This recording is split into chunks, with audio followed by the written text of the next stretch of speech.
Well, this week, I challenged the kids to get better this week. So our motto this week was Nebraska versus Nebraska. Not worry about Indiana, to get ready and to get better as an individual team.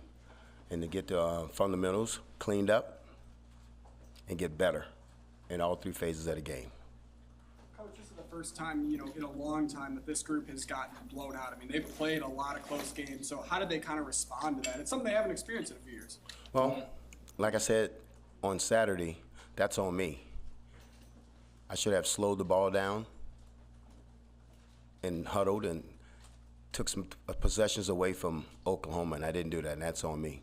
But they responded great today. They responded great yesterday. What went into the decision with Eric Shenander to put Bill in that position? Well, Shin's a good man and a good coach, but the numbers didn't add up. I didn't see us getting better. For 4 weeks, I didn't see us getting better from week 1 to week 4. So, I had to make a decision, the best decision for the kids, because it's about the boys. So I had to make the best decision for the boys. In a short period of time, where can you improve on this defense? Like, how do you do it in such a short period of time like this? Start with fundamentals, lining up, getting lined up, tackling, being in your gap, being where you're supposed to be in your coverage. So it just goes back to basic fundamentals. You had a player say that you guys hadn't tackled in the 4 years he's been here. Is that true? I don't know. I hadn't been here for 4 years. Oh, okay. I don't. Since you've been here, this year, have you guys been tackling in practice? We tackled when I took over. We tackled in scrimmages before that. Mickey, do you have an update on A.J. Allen's status? Yeah, he had surgery yesterday. He's back home. His mother's in town. He's doing fine. He came out of surgery, well, and he's going to miss the rest of the season, and it's going to hurt us. But Gabe's capable back of getting it done. Do you have any specifics you can share about his injury? Yeah, just get with Mark on it.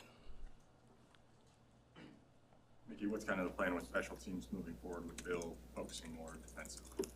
Joey Connors is going to take over, but the coaches that's been involved with special teams, Coach Rude, Applewhite, Beck, Fish, they're going to still do their part.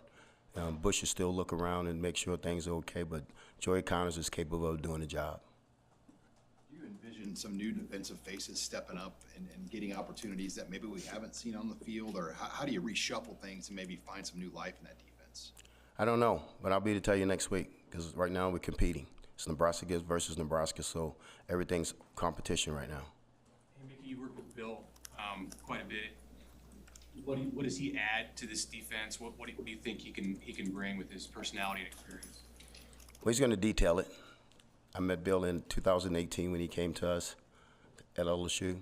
He spent a lot of time with Dave Aranda. Dave Aranda is probably one of the best D coordinators in the country. But he's going to detail it. He's going to take it step by step. He's going to make sure the fundamentals are solid. How does that affect special teams coaching? Is someone else going to step in, or is Bush still going to do a lot of the special teams? Yes, Joey Connors is going to step in. Curious to go back to the comment about should have huddled up, slowed the ball down. Did you think about that during the game, and when did you maybe arrive at that conclusion about your team and wanting to protect maybe the defense a little bit? It was too late when I thought about it. It's 35-7. I should have made that decision on Thursday. That's why I said it's on me. I made that mistake, and I can own it. I can own it. Is that, would you just say that's lack of head coaching experience at that point? If that's what you want to say, probably so. As my mom said. What do you think that would have done if you guys had kind of sat on the ball? How do you think that might have helped the game flow? I don't know, but I got to do everything in my powers to help the kids when we're in a situation like that. I don't know how it would have ended. It could have ended the same way, but I got to do a better job of that. Hey, Mickey, how do you approach that offensive tempo decision going through the Big Ten now? Is it a week-by-week process where you look at your opponent, or would you like to see this team slow it down from now on out? We will slow it down. So it's going to be opponent by opponent, but we will slow it down. Help the defense out a little bit. That's something Coach Whipple has expressed too, that, hey, maybe we have to slow it down to protect the defense. Yes, he understands that. Whipple's been a head coach before, so he understands what we need to do. When a team's been through as much change as this one, and I don't just mean the last 2 weeks, but into Ireland, and even all the way back to the coaching changes. How do you get them to maybe change midstream, but also get their chins up a little bit when they've had to go through so much change? Keep encouraging them and let them know that I have their best interests at hand, that I'm going to do everything in my power to make sure I make them a better football team.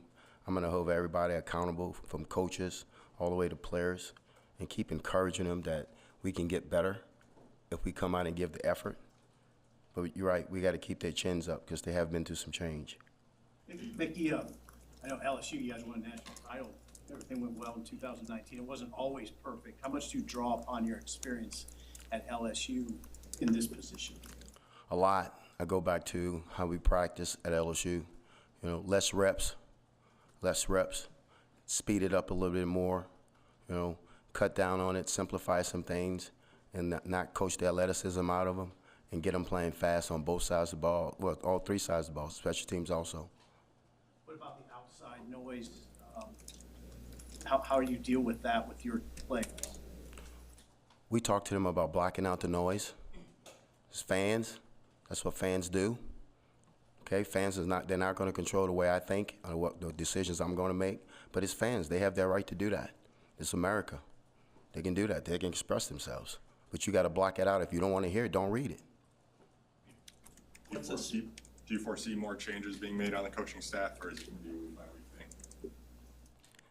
I don't know. Can't tell you that. I wish I could, but I can't tell you that.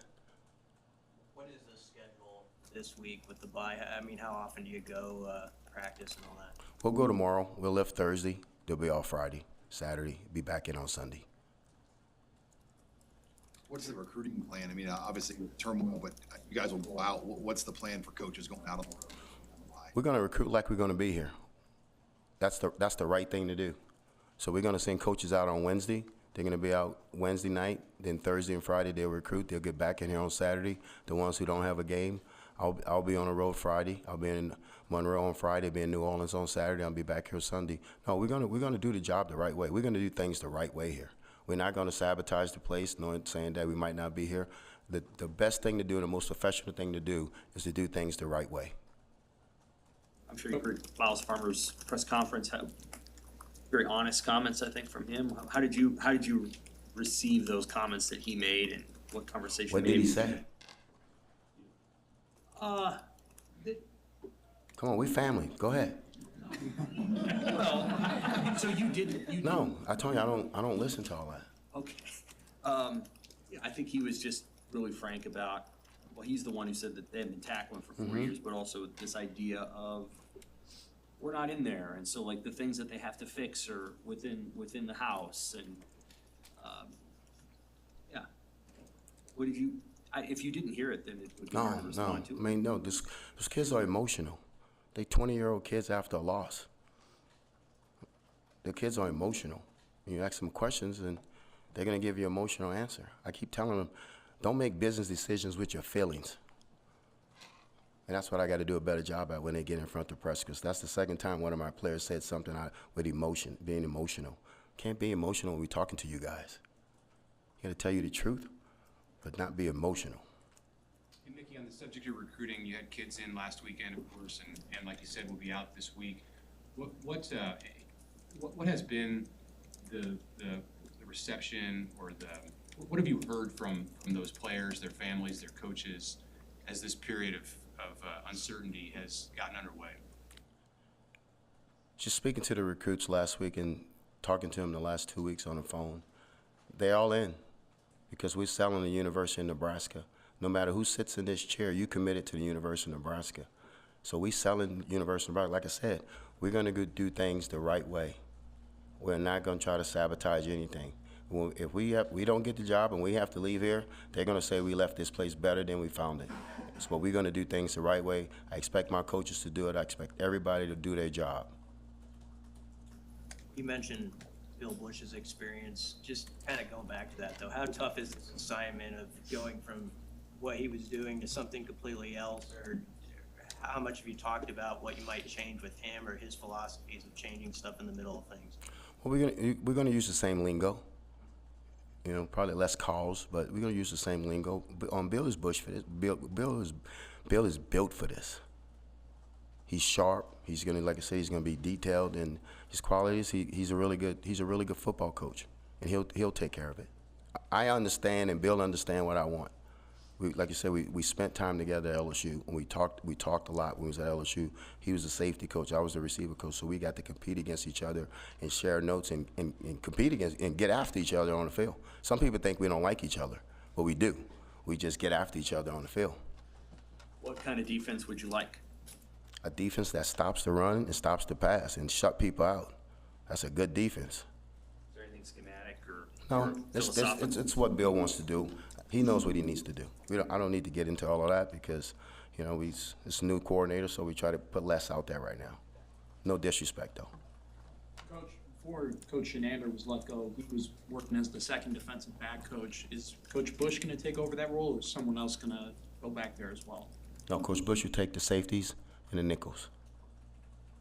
Mickey, what are the kids? What are their response? You got 8 games left. What are the goals? What have you told the kids about what you guys can still accomplish? Well, we control our own destiny right now. We have 8 conference games left, so we're gonna get ready. We're gonna compete this week against ourselves. Next week we'll get ready for Indiana, but we're still gonna take one stop sign at a time. And the stop sign this week is Nebraska. Get Nebraska better.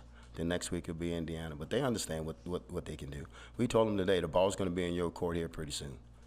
It's not what you're gonna do with it. How do you feel like your receivers have played? How do you think Casey has played up to this point, month in? I was disappointed that we put the ball on the ground twice because they know the rules. The person that's going to strip the ball is the person you don't see, and it happened twice. What happened with Trey and Isaiah. So I'm disappointed with that, and they understand that. And Cass is going to get that fixed. We're not happy about that. And Casey's got to make throws. Casey's got to make third down throws, and he understands that. Just to clarify again, back to AJ, does he plan to redshirt? Yes, he's going to redshirt him. I'm sorry. He's going to redshirt him. He's out for the year. We're going to redshirt him. What else have you learned in a week on the job as the interim guy, to some of the challenges or some of the things that maybe you wouldn't have expected? No, that is things I need to fix, is things I need to focus on, and I can't assume anything. That everything from A to Z, I got to make sure that I cross every T, dot every I. I learned a lot from that first game, but it was a quick turnaround for me. But it's no excuse. I got to handle that better than that. And like I said before, I walked up to that mic and I said, "It's on me. It's not on my kids. It's not on my coaches. That was on me." Other than the tempo piece, what were some other things maybe that you took away upon further review? Probably get the young guys in quicker than we did. And let the young guys get in there so we can get them on film and see what they can do. Hey, is your punter okay? I know you had to replace him in the middle of the game. And anybody else other than AJ who that is going to be out long term? Is there anybody after that game? No, Brian's fine. Brian's fine. He's just a sprained ankle. He's going to be good. He finished punting, and that was tough for him to do, but he did it. It happened on the tackle. Yes. Can't punt the ball in the middle of the field, so you better make that tackle. All in all, Mickey, do you think the bye week came at a good time? Absolutely. You know that, Sept. You asked me that question. You know we needed this bye week. We needed this bye week just to reset. These kids haven't had a chance to reset. They had to go from here to here, and then here. It wasn't Oklahoma Panhandle coming in here. It was OU coming in here. So let's be real about it. Okay. So yeah, there was a good bye week.